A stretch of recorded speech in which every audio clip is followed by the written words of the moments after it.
Hi, loves. Welcome to a new episode of the AW Confidential Podcast, where nothing is off limits. And today we're actually going to put that statement to the test. Today we're diving into a topic that stirs judgment, sparks debate, and needs a serious reframe: body count. Do numbers really matter? Have you ever been asked how many partners you've had?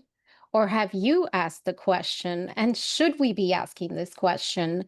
How many people have you slept with? I don't know anyone who hasn't gotten the question.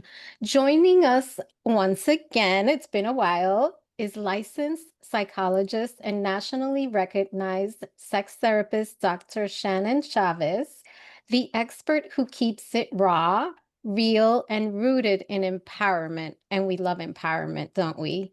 She is here to help us break down the myths, unpack the stigma, and explore what your number really says, if anything at all. We're in 2025. Let's talk sex, standards, and self worth with zero shame and all the truth. Hello, Dr. Chavez. How are you? I'm well, thanks for having me.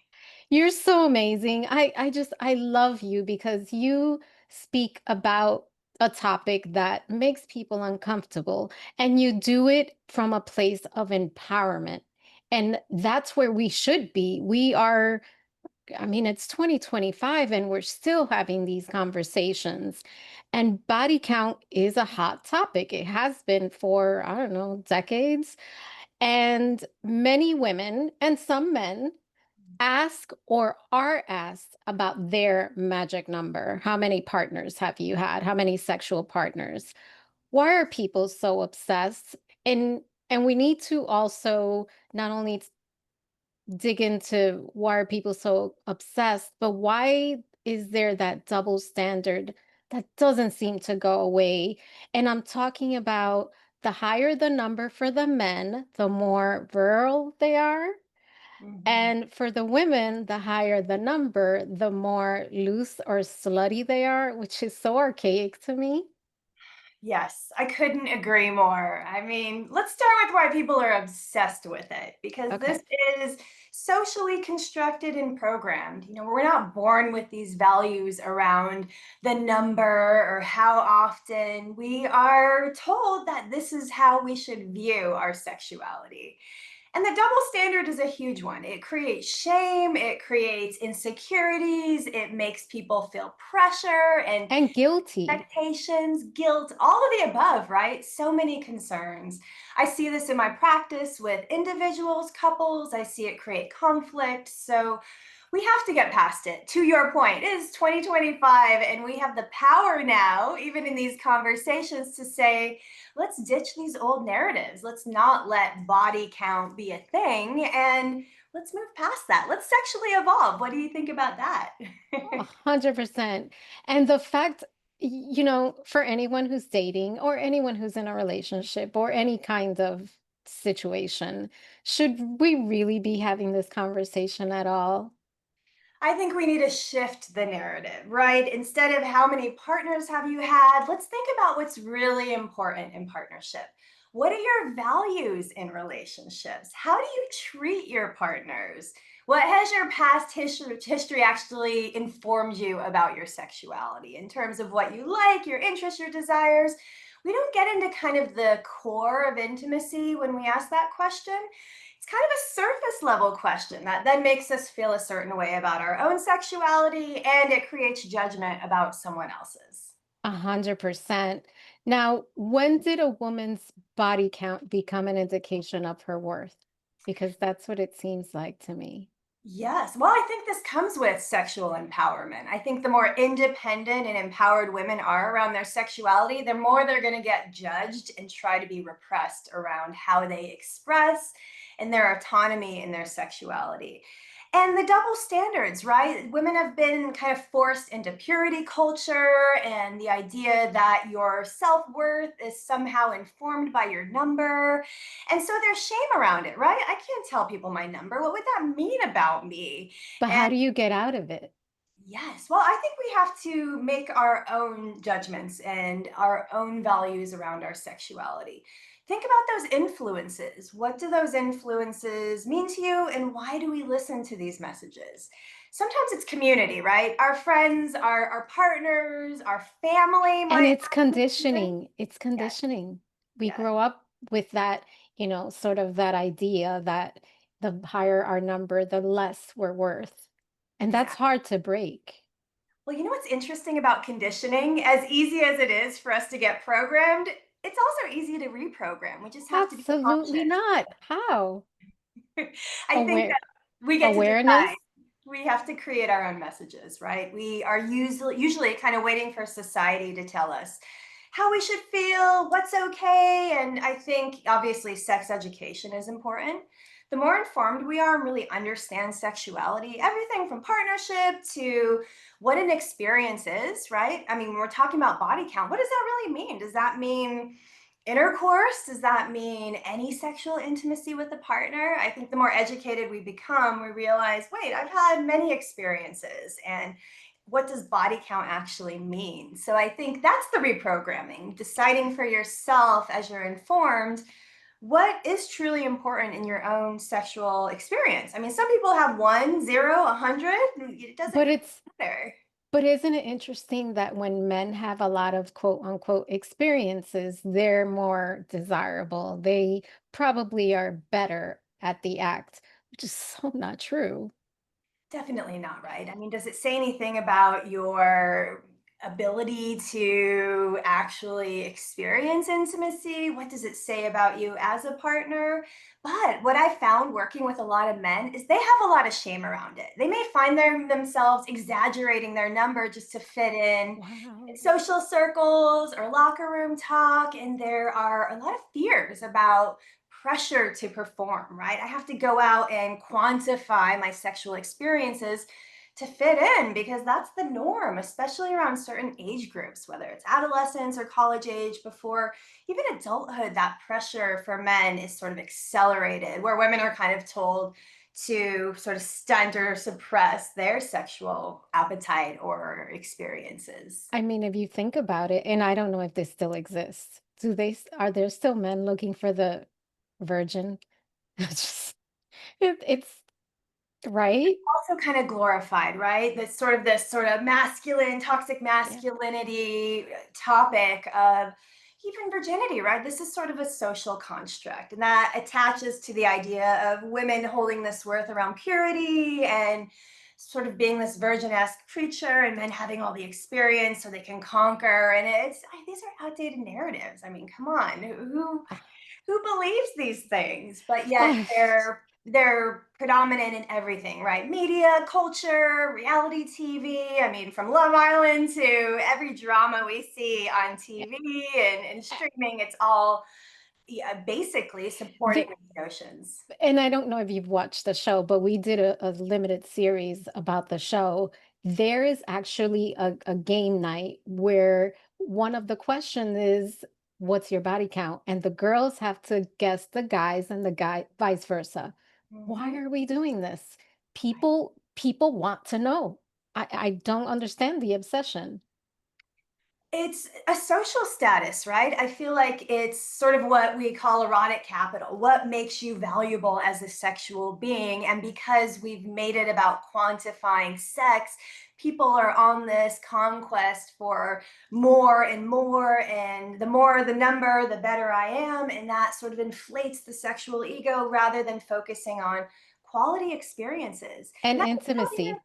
Exactly. And what I see happen down the line is sexual concerns come up, right? I'm not feeling desire, or I'm having all this sex, but I'm not present. I'm going along with all these things, but I feel disconnected or depressed in myself. So it doesn't always create a positive outcome. 100%. Now, what is one truth you wish every woman knew before she even started counting? That body count is a made up construct. It has nothing to do with who you are as a sexual being. It has nothing to do with Even quantifying our experiences. The more sex we have doesn't make you a better lover. Sexual experience is about emotional intelligence. It's about your ability to connect and bond with others. It's about consent and boundaries. It's so much more than some of the things that we're taught. So I want women to deconstruct that and empower themselves to say, I don't follow this societal norm. I'm making my own rules, and we can feel proud about our sexual experiences. We can talk about how it's framed us. And also, when we're talking about our sexual history, we're talking about maybe traumatic experiences. We're talking about the fact that many of us have learned and unlearned attachment patterns that might have been affecting us in our relationships. So it's kind of complex issue to look at our history. So we don't want to shame it. We can look at it as a part of our experience, our ways in which we are evolving and growing, and everyone's is different. No one can compare history to history. 100%. Now, that's one truth.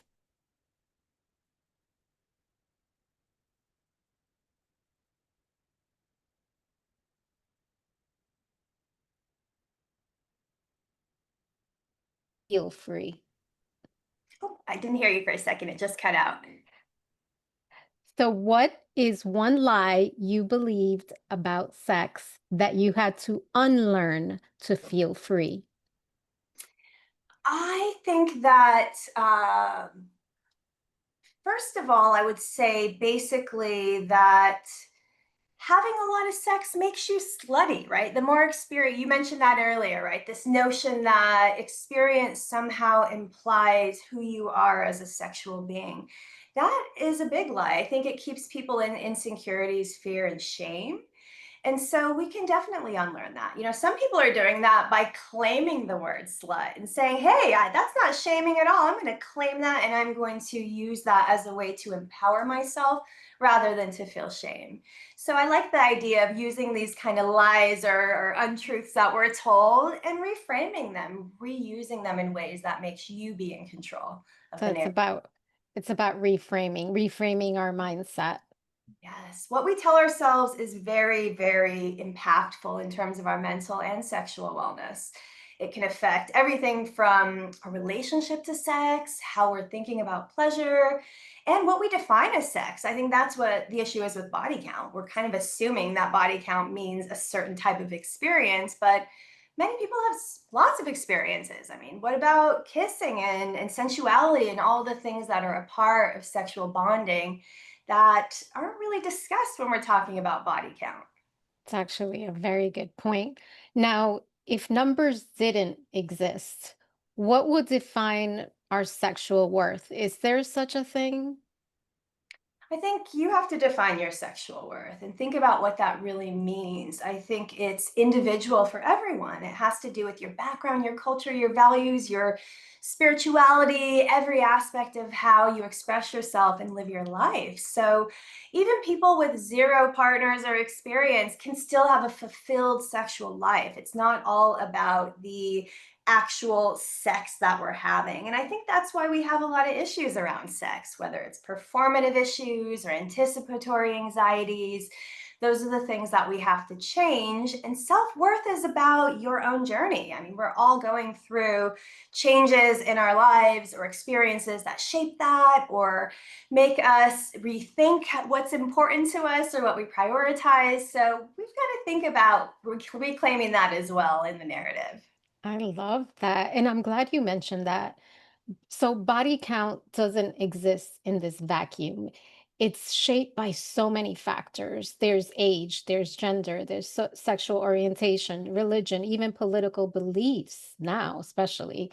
Why do we feel the need to justify it? And how do we stop trying to tie our worth to a number that was never even defined, never meant to define us? I would say that to think about when the questions are asked, right? When do we ask these questions about body count? Usually it's in a relationship or if you're exploring even casual sex in relationships. And it sometimes is a question used to help people understand who you are as a sexual being. So, part of the influence of culture shows us that we have to reveal a number in order to be vulnerable or to be honest or to, take that step in intimacy.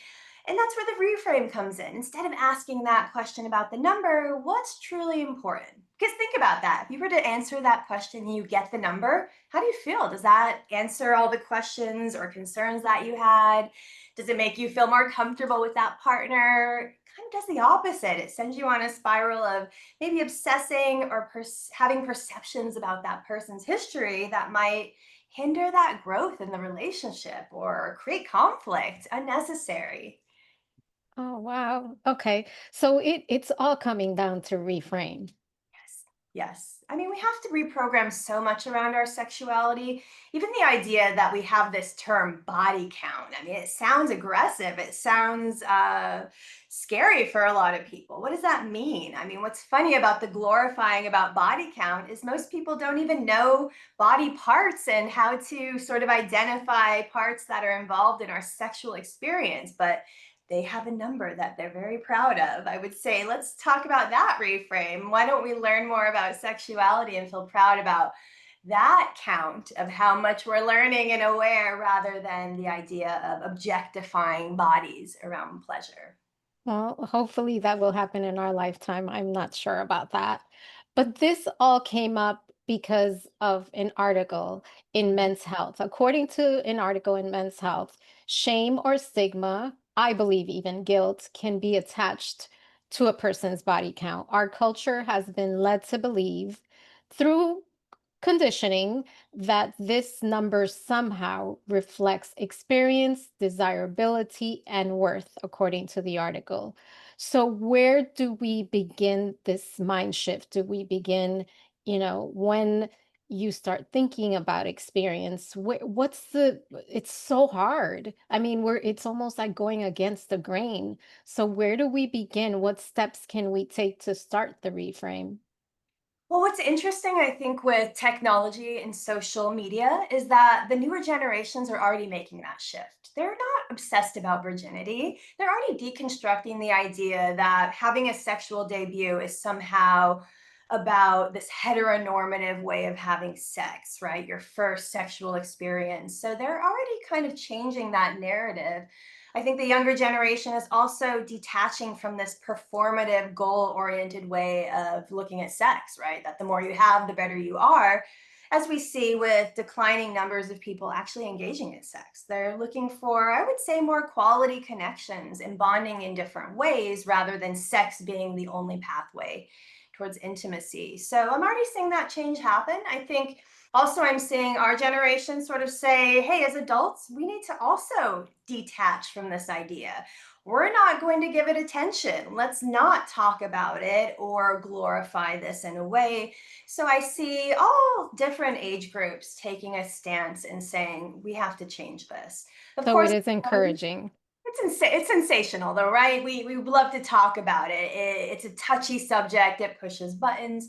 I can say we can do both, right? We can talk about why it's problematic and also look at solutions that make it much easier for people to destigmatize and deconstruct the shame around it.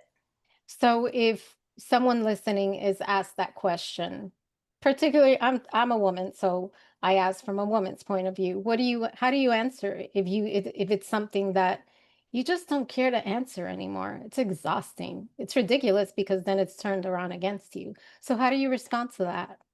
I Especially when would you're in the dating pool. Exactly. I'd be curious what's beneath the question. What are you curious about in terms of my history? And what are important things for people to share in terms of their history?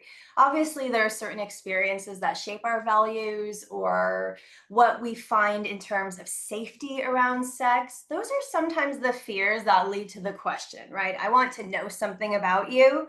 And this number gives me a perception of what that is. But we need to get to the deeply rooted real points of the question. What do I need to know that can help inform me whether this is a partnership I want to grow into, that maybe it has to do with compatibility, right? Interest, how adventurous and open you are.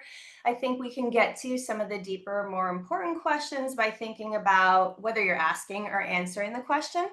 What are we really trying to find out, and how is this important to our dynamic? So I'm hearing Mhm. challenge and dig deeper.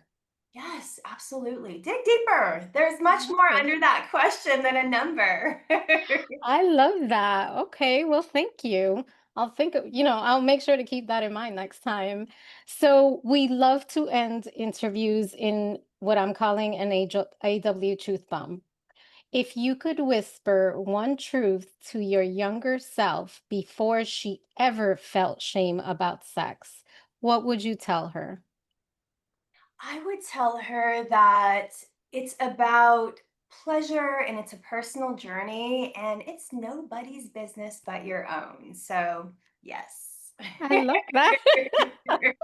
Yes, younger self. I wish I could tell her that now. We'll tell her that right this second.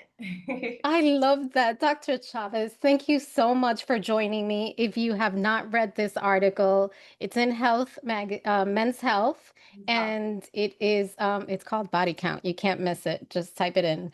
Thank you so much. Can you please share with our listeners how they learn more about you? yes, listeners, definitely check out my website, drshannonchavez.com. I have two pleasure guides for men and women there, all about self care and pleasure as your birthright. Lots of articles and tools, and I'm all about education. That is my main goal and purpose. So, definitely, if you have questions, visit me on social media at Dr. Shannon Chavez, and I'm here to help. I love it. May this episode be your reminder that your number doesn't define you, your truth does. Own your story, not their judgment, because freedom starts when shame ends.